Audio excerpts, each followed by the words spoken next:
Fala, rapaziada, beleza? Então, vamos continuar, vamos prosseguir, certo? Hoje a gente vai iniciar, fazer uns dois videozinhos hoje, a falar sobre estequiometria, certo? O que é isso, professor?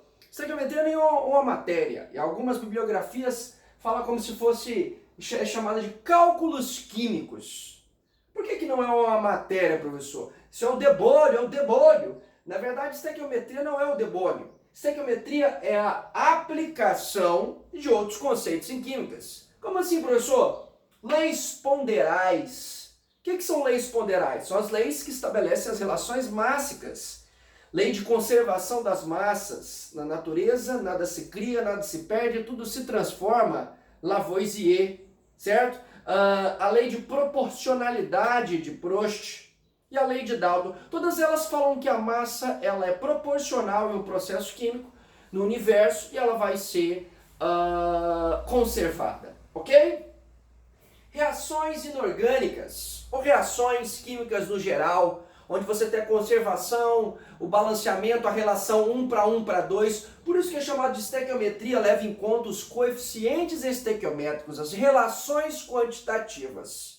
E por fim, o cara mais importante, mais utilizado em química, que é o mol. O mol, né, que nós já vimos, o mol que é a relação estudada pela primeira vez por Avogadro, certo? O mol é a unidade central em química. Por quê, professor? Ele consegue fazer relações quantitativas de quantidade com relacionando o que? Massa, volume, relacionando o que? Número de átomos, de moléculas, simplesmente com informações presentes na tabela, com a massa atômica, com a massa molecular dos indivíduos. Você tá doido, professor? O mol é top, então vai desmistificando, certo? Pega grandezas químicas, faz um monte de exercício, por quê? Se você não tiver bem esses três modelos aqui, essas três ideias bases para a estequiometria, aí o trem fica ruim. Você tá doido, tio? Então assim, nesse primeiro momento eu vou relembrar para vocês esses conceitos. No segundo eu vou vir com os 3 passos para a felicidade. Como é que é isso, tio? Aguenta aí. Então olha só, o mol, que é a unidade central em química, certo? Ele é medido em mol, 1 mol, 2 mol, 3 mol, 4 mols, 5 mols, 1,2 mols, 0,07 mols, quer dizer, a unidade é mol. Refere-se ao que, professor?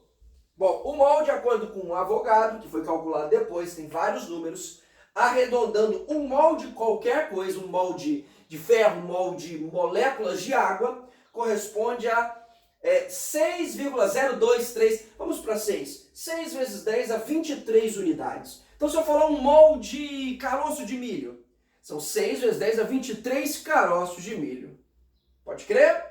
Para que serve a unidade com 23 zeros? Para medir coisas muito pequenas. Em uma tampinha dessa de pressão atômica você tem infinitas quantidades de átomos aqui dentro, de carbono, que é o polímero principal, que constitui o polietileno, o polipropileno. Enfim, isso aí é para outros carnavais. O mol também de substâncias gasosas, ele vai ser visto lá em...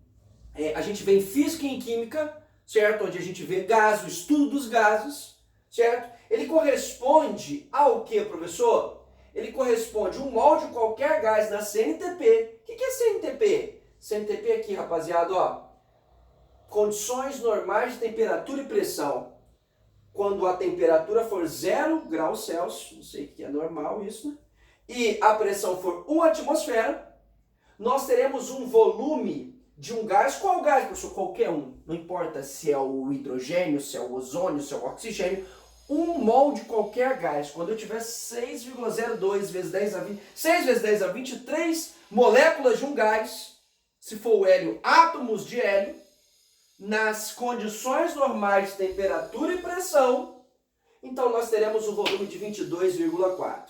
Na verdade, essa unidade ela já foi atualizada, certo? A gente não trabalha mais, ele trabalha em barômetros. E aí o valor ele vai para 22,7 litros a cada mol. Quer dizer, em 1 mol você tem 22,7, em 2 mols você vai ter relativamente, sacou? O dobro, por exemplo, 22,4, 44,8. Certo? E se for 22 Aí você vai ter 45,4. Tecnicamente, essa unidade ela já passou para 22,7, mas ela é muito usada ainda como 22,4. Uma pequena diferença, certo? E tio, e se não tiver nas condições normais de temperatura e pressão? Bom, a gente vai estudar depois que a transformação de quantidades de um gás qualquer para um volume e uma determinada pressão e temperatura é dada pela equação de Clapeyron, certo? Puta velha, não rejeita tarado. Pressão, volume, número de mols, 1 mol, 2 mol, 3 mols, R, que é a constante de um gás ideal, e T, a temperatura em Kelvin. Basicamente, tecnicamente, nós vamos trabalhar nas CNTP, ok? É o mais comum, inclusive. E também, o principal trabalho de Avogadro foi dizer o quê? Que o mol corresponde à massa atômica ou molecular em gramas do composto. Então, quer dizer, eu vou mostrar um exemplo para a gente finalizar. O que é isso aqui que a gente está vendo? A transformação das unidades de mol, certo? Então, por exemplo, vamos lá. Pegar uma molécula qualquer. Fala uma aí, tio. CO2. CO2. Tá vendo aí, ó? Gás carbônico. Muito bem, o que eu posso dizer do gás carbônico? Bom, quanto que vale um gás carbônico, um mol de gás carbônico? Quanto que vale um mol de gás carbônico em moléculas? Quantas moléculas tem um mol de gás carbônico? Sempre, vou colocar assim, ó, um mol de CO2 vão remeter-se a 6 vezes 10 a 23 moléculas. E se forem 2 mols de CO2? 12 vezes 10 a 23. Certo? Se forem 3, 18. Sacou? Um mol de CO2, o volume de um mol de CO2 na CNTP. Um mol de CO2 na CNTP, nós vamos usar por enquanto aqui, ó, 22,4 litros na CNTP. Se forem 2 mols, 44,8 e assim sucessivamente. Certo? Perceba que o tio fez tipo uma pokebola aqui. Por quê, professor? Porque se isso tudo é 1 mol, se 1 mol é 22,4, se 1 mol é 6 vezes 10 a 23, eu posso dizer que 6 vezes 10 a 23 corresponde a 22,4, que corresponde... Sacou? O mol é a unidade central, mas que ela consegue ligar vários outros conceitos em massa, em quantidade e em volume molar, principalmente na CNTP. Tá, em massa, tio? Como é que é esse negócio massa atômica ou molecular em gramas? Bom, aí você vai precisar saber as massas atômicas dos referidos átomos, dos referidos elementos componentes dessa molécula. Por exemplo, o carbono vale 12, o oxigênio 16. E aí você vai calcular a massa da molécula. Como é que faz, tio? Um carbono 12, mais 2 oxigênios, ou seja, 16 vezes 2, 32. Então você tem uma massa total de 44 unidades de massa atômica. Certo?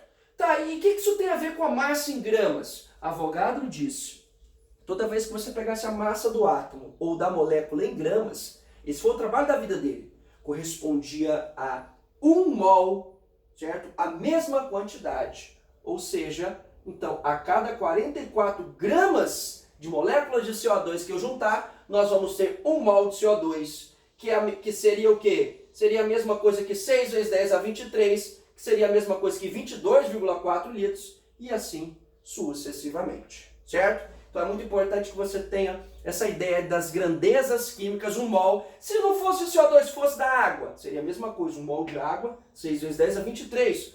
1 mol de água gasosa na CNTP, 22,4 litros. E 1 mol de água, professor, qual é a massa?